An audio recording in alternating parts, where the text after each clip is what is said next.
streaming? Are we live streaming? We might have to do it.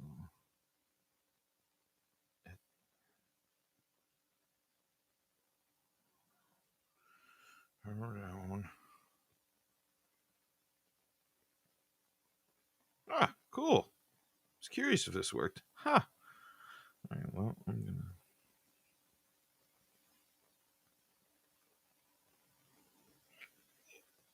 Curious if this worked.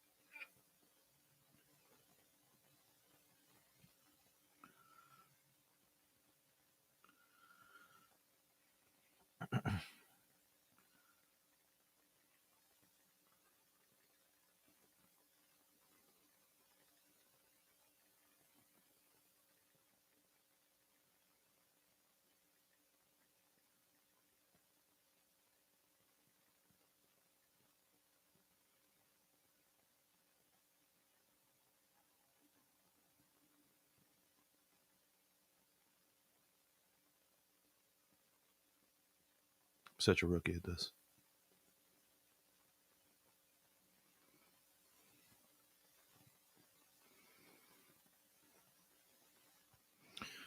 All right, let's get started here.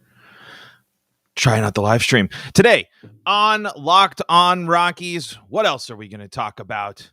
Jon Gray, the front office, and whole lot more today on Locked On Rockies.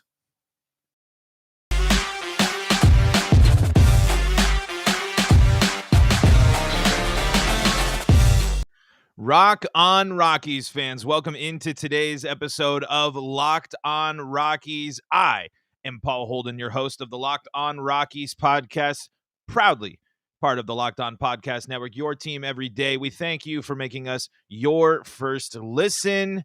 We'll be bringing you Rockies talk every day here on the Locked On Rockies podcast. It's what we do. And there's lots to talk about today. There's only one player to talk about today. That's Jon Gray. No longer a member of the Colorado Rockies. He signs a 5-year, $56 million deal, if I got those numbers right. Let me double check here. It's 4 years. Let's get the Passan tweet here. Still working out. Man, baseball has been crazy. $56 million over 4 years pending a physical with the Texas Rangers. There it is, folks. There it is. The worries that we had, the issues that we brought up, the things that we talked about, the concerns that were aired, they are all on full display now as the Rockies offer significantly less than what the Rangers were willing to offer for someone who was wanting to come back to Colorado and, as many believe, is one of the best pitchers to ever be a Rocky. And I think you can see the numbers and back that up. It's someone who has demonstrated an ability to handle the environment of Coors Field and showed an enthusiasm for playing in Coors Field. Losing Jon Gray is a bummer. It's when you think about it, Jon Gray is not losing your number one. It's not losing your ace. It's not losing someone, that's your 1-2. He's going to be a fine back half of the rotation guy, but he played such a good role. He knew his environment and he knew his role. And while he had he was getting a little older, we had a little bit of the issues with velocity. We're going to go on Twitter and dive into some of the stuff that people were telling me today, and since the news break of some things to consider with the loss of Jon Gray. But this was a player that wanted to be back. This was a player that was a pitcher. I mean, they built this rotation. This was something the Rockies were so focused on for so long, was building a rotation that wanted to be here, that was successful pitching here, that was able to handle playing at Coors Field. And yet, here we are. We're facing another offseason where the Rockies have put themselves in a position that they didn't need to be in. So now not only do the Rockies need to add a power bat to the outfield, a replacement for Trevor Story, and now a fourth arm. No young pitcher, no young starter for the Rockies in the Rockies organization has shown you enough to believe in them more than paying Jon Gray $56 million over 4 years. I tweeted this out, and then there were some points to be made that maybe we shouldn't be comparing Jon Gray and Senza. It's kind of two different situations. But my thought is when you bring up what Senza got paid this offseason and why the Rockies went after him, it's not that big of a stretch to argue why couldn't they just pay both of them? You can't pay John $56 million, a pitcher that accounted for 20% of your your FWAR, your FWAR last year. As we saw a tweet, I need to credit all these people that I've seen these tweets for and all this information, because just look on Rockies Twitter. Just look. That was Matt Patson, by the way. Woke up still mad about the Rockies letting 20% of their 2021 FWR walk out the door without so much as an honest effort to retain or trade them. Folks, if you wanted to move on from Jon Gray, that's fine. It's a bummer because honestly, he's been a good piece. He's been a nice addition to the Rockies. When Jon Gray takes the bump, I'm not worried. But if now losing Jon Gray means more Chichi Gonzalez, more Peter Lambert, and we got to let these young guys go, that just doesn't. I would take Jon Gray every single time over them. Every single time. This is just a move that doesn't make any sense. It's fine. Again, if you want to move on, that's fine. But the Rockies didn't get anything back from Jon Gray. No trade, none of their coveted draft picks, nothing. They just let a pitcher who wanted to be in Colorado walk for nothing. They didn't get anything. Jon Gray and Trevor Story's return for them leaving the club is one draft pick. That is awful. That doesn't make any sense. Both of those players had high interest at the trade deadline. Maybe not the same as other people, but you could have gotten so much more. So much more. That's what's frustrating. And Bill Schmidt's been in charge this entire process at this point, handling this last year of Jon Gray's thing. So this is a Bill Schmidt move. And for Bill Schmidt to come out and say he feels good about undervaluing a player by $16 million. What is going on? What is going on? Truly, honestly, folks, it's a matter of how is this a productive move? How does this make the Rockies better? How are the Rockies in a better situation and in a better spot right now because they did not trade Trevor Story and they did not trade Jon Gray? They aren't in a better position. They're in a worse position. Let's dive into some of the reactions and a lot more about this. I'm trying not to get super heated, but folks, I'm frustrated. I am very, very frustrated by this. It's incredibly frustrating. This is an incredibly frustrating time period to be a Rockies fan. These past two off seasons have just been so mind-blowing when it comes to why. Why was this the move? Is this just because this is where the chips laid and you tried to go somewhere else and you really truly felt confident in your deal to Jon Gray that he rejected already? And then let me know about the conversations going on now, because I bet you they didn't happen. Because Jon Gray probably said no, and they didn't go back and do anything else. So the Rangers go in and give him a great opportunity. Good for Jon Gray. I love that Jon Gray gets a nice, great deal. 4 years, $56 million. That's a good deal for Jon Gray on a team that has a tremendous upside now and a different mindset. This is another Rockies player that wanted to commit to this team that is no longer with the club and was pushed out, essentially. I guess he wasn't pushed out. We can't say that. He was offered something. But clearly the last few years and the way this season panned out impacted Jon Gray. More about Jon Gray, more Twitter reactions, more from some stuff I saw. But first, let me tell you about how to get your TV together. Let's take all this talk of disorganization and frustration, throw it out the window, because let's get our TV together at least, because then we can all gather around and enjoy quality entertainment all in one place. So you don't have to have the one device that lets you catch the game live, another that lets you stream your favorite shows, one device watching the sports highlights, and your best friend's neighbor's login for the other good stuff. Get your TV together. Get all the entertainment you love without the hassle.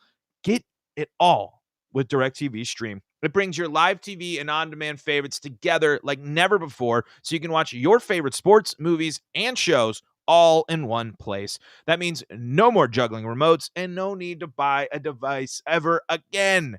And the best part, there's no annual contract. Get rid of the clutter and the confusion and get your TV together with DirecTV Stream. You can learn more at directtv.com. That's directtv.com. Find out more about DirecTV Stream. Compatible device required. Content varies by package. directtv.com. This situation the Rockies have now found themselves in would be an easier pill to swallow if there was something that seemed like a plan, something that seemed like it makes sense, but this simply doesn't make sense. The Rockies cannot be in a better position. They can't be sitting there as the front office saying, we are in a better position to win just with these pieces to add, because you've only brought back pieces of a team that couldn't play on the road, finished out of the playoff picture, and in the middle to bottom of the division. How are the Rockies better? Let's take a look at some of the responses we got here. Stephen Cross says, it's really disappointing to see Gray leave. The Rockies spent a long time trying to set up the rotation that we have now. Losing one of the big pieces leaves a big gap for sure. At least we didn't send the Rangers $50 million to help pay for him. Jambron 303, someone you got to follow if you want to make sure you're getting some great Rockies talk over there. The definition of someone who has put the lifetime into the Rockies fandom and has just been spurned by the team. Senza is younger and has shown a year or two of decent/strong pitching. Gray's a top 5 franchise pitcher of all time, but on the wrong side of 30 with injury and velocity concerns. 4 years, $56 million is absurdly reasonable offer to match for Gray. They easily could have done both. He followed that up by saying, other than Rolison, the Rockies have no MLB-ready starters. To fill the void, they'll need to sign someone, and it'll either be more expensive than Gray or a lesser quality arm. I don't get it. Rolison was injured most of last year, and I wouldn't count on him at this point. He follows that up again with, here's the rotation. Marquez, Senzatella, Freeland, Gomber, Rolison, ? Huge drop-off, Lambert. That's a very pedestrian rotation with zero depth as things stand right now. It is. And even if doesn't strike fear into the hearts with Jon Gray, you're just more confident in that lineup, in that rotation. When the rotation is Marquez, Senza, Freeland, Gomber, Gray. And then you have your sixth guy, and it's your Peter Lambert, your Ashton Godot's, your young people that you want to figure out. That's fine. But you're much, much more confident in the Rockies, in these Rockies starters when Jon Gray's in the mix. The Rockies, and especially at home. And here's the deal, folks. Do we have, we have to wonder about some of this stuff. Austin Gomber didn't play a full year last year. These younger arms haven't really shown us anything. Peter Lambert was hurt. None of these replacements for Jon Gray within the Rockies organization makes sense at this point, really. So he's right. Jambron's right. They're going to have to go probably after someone. And if it's more expensive, if you're able to go after and spend a little more money and convince someone to come play, that's going to be a much harder thing to do now. When you can't get the guy that's on record, the pitcher that says he wants to come back. You can't get him to come back because you're undervaluing his potential. What is with the Rockies not seeing what other people see in Rockies players? How are the Rockies that far off on the money? That's crazy to me. It's absolutely crazy to me. I just don't see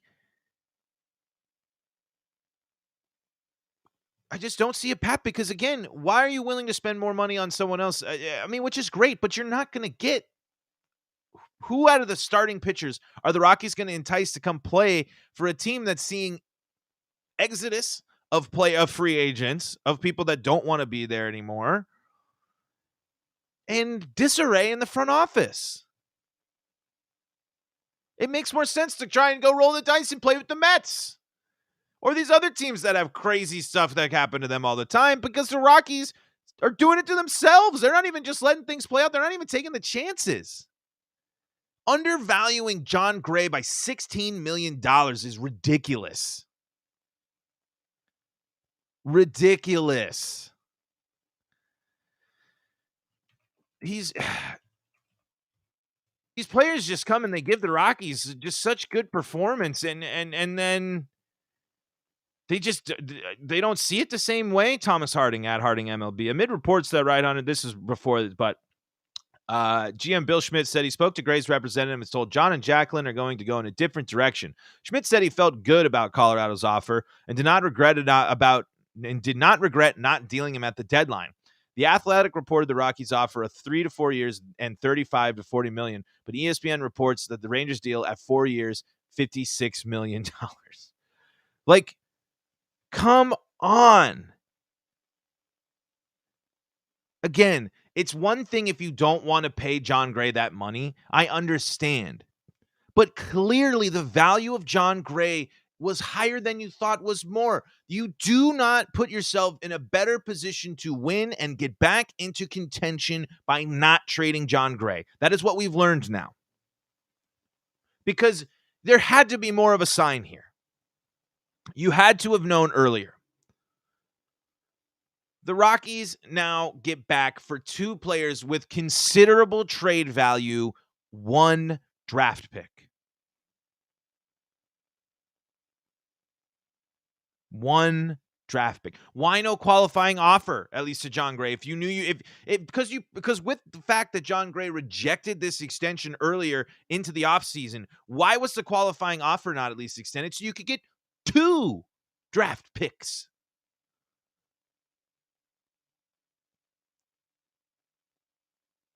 Why did the Rangers, without the qualifying offer, that's probably why the Rangers are able to go and pay that money and feel comfortable about doing it. Exhausting. Disappointing. How do you feel? How do you grow confidence as a Rockies fan with these two off seasons? Yes, good that we have CJ Cron. Good that we got Senza. Good that we have Elias Diaz. But those were all pieces that added to a team that was so uncompetitive, not competitive, whatever the proper grammar is, against the top of the division. This team needs to actually create and craft a plan. We're recording live today. Shout out to Stephen Cross joining us here in the YouTube chat. Our front office has no idea to deal with their own players. I wish we had a front office that was honest, took care of their star players, being transparent, and more about whether rebuilding, etc. Exactly. Just embrace the rebuild and stop treating Rockies fans like we're dumb. You might not say we're in a rebuild. And honestly, you might not actually be rebuilding because there's clearly not a lot of gathering of prospects, moving on of stuff like that. So what is the plan?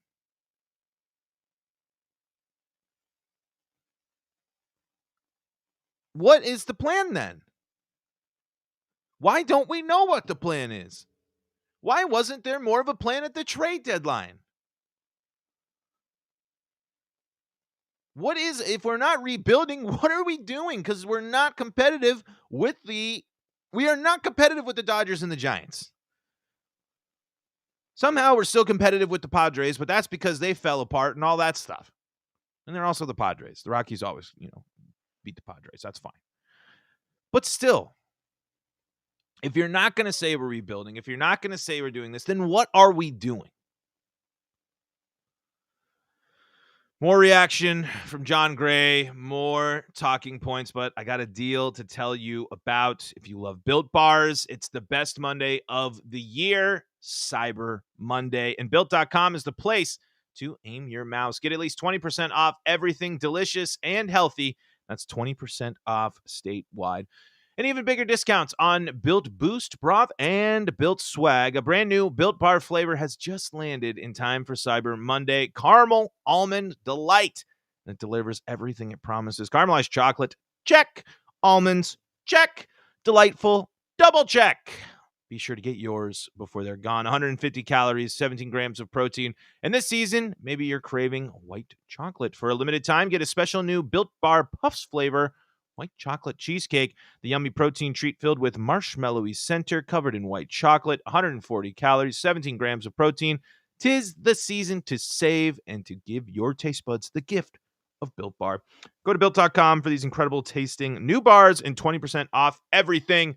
Head to Built.com, enter the code LOCKED20 before it's too late. Get 20% off everything. Use the code LOCKED20 before it's too late.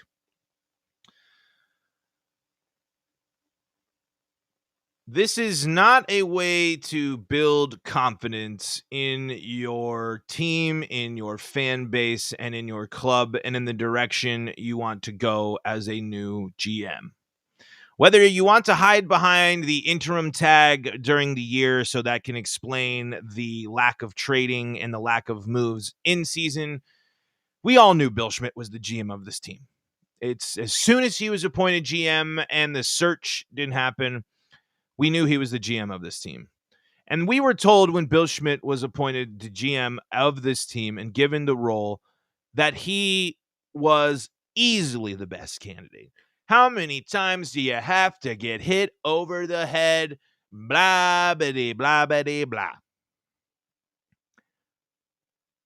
How am I supposed to feel confident as a Rockies fan? How am I supposed to feel excited? What about this makes me excited? What about being a Rockies fan the past 2 years makes me think that the Rockies have any commitment to any of their great players that they themselves developed and Bill Schmidt himself had a role in developing? Bill Schmidt, of all people, should be very thankful for these free agent or these few draft players that blossomed so well. Because I was looking at some numbers and I wish I could get the more complete statistics, but if it wasn't for Nolan Arenado and Charlie Blackmon and Freeland and just some of the fan favorites of the Rockies over the past few years, the performance of Bill Schmidt developed players has not been good. And most of the contributions of people that Bill Schmidt wanted to build on, it is awful. God, it is just said.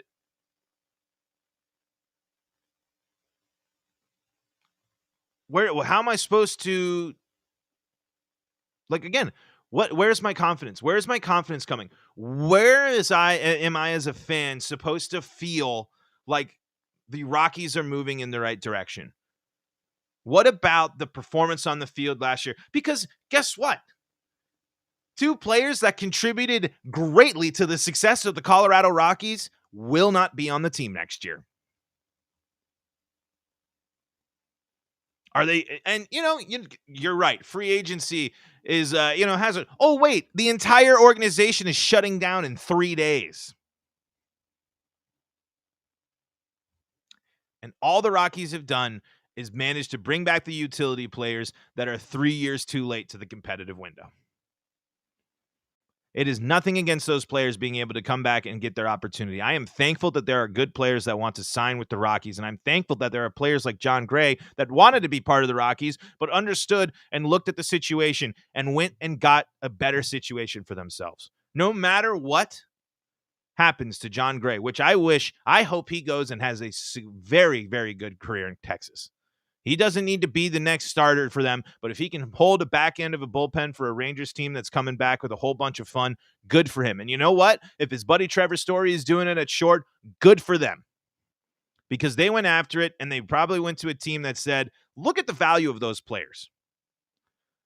Look at the environment that Jon Gray was able to thrive in.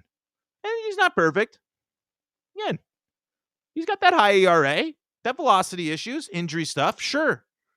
But they still see it enough. Why doesn't the Rockies front office see Rockies players the same way that the rest of the league does? Because how many times do you have to sit there? Like, if you're Bill Schmidt and you have any access to the internet and you're reading Twitter, how are you supposed to sit there and feel like this is good? When not only are people up in arms about your latest move here and the lack of bringing back Jon Gray, but when every report that comes out from meetings is that the Rockies are viewed as a joke, as a laughing stock, as out of control, as what the heck is going on?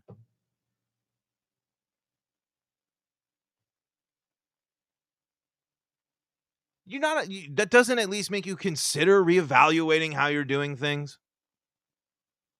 At least a little. I just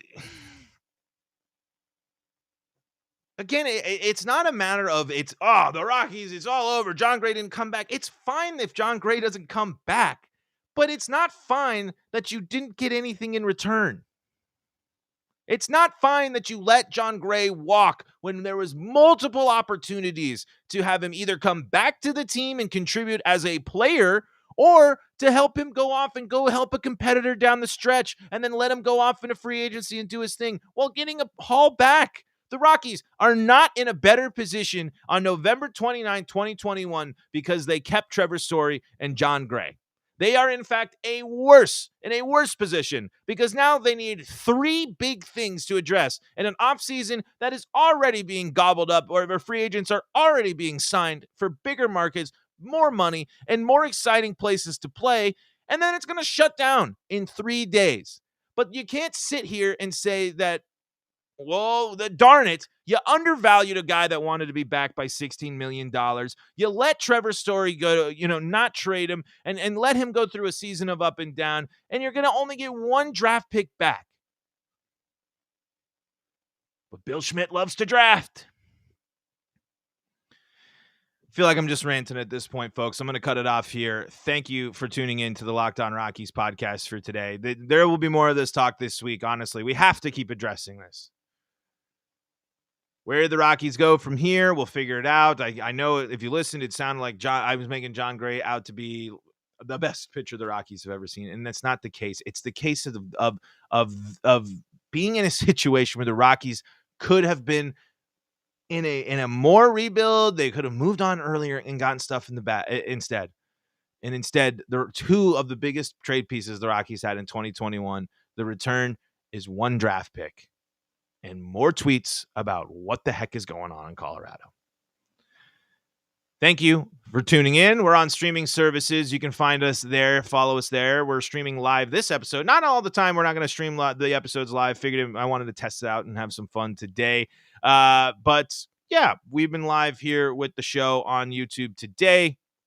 You can follow us on YouTube at Locked On Rockies there. And you can follow the show on Twitter at LO Rockies. You can follow me at Paul Holden 33.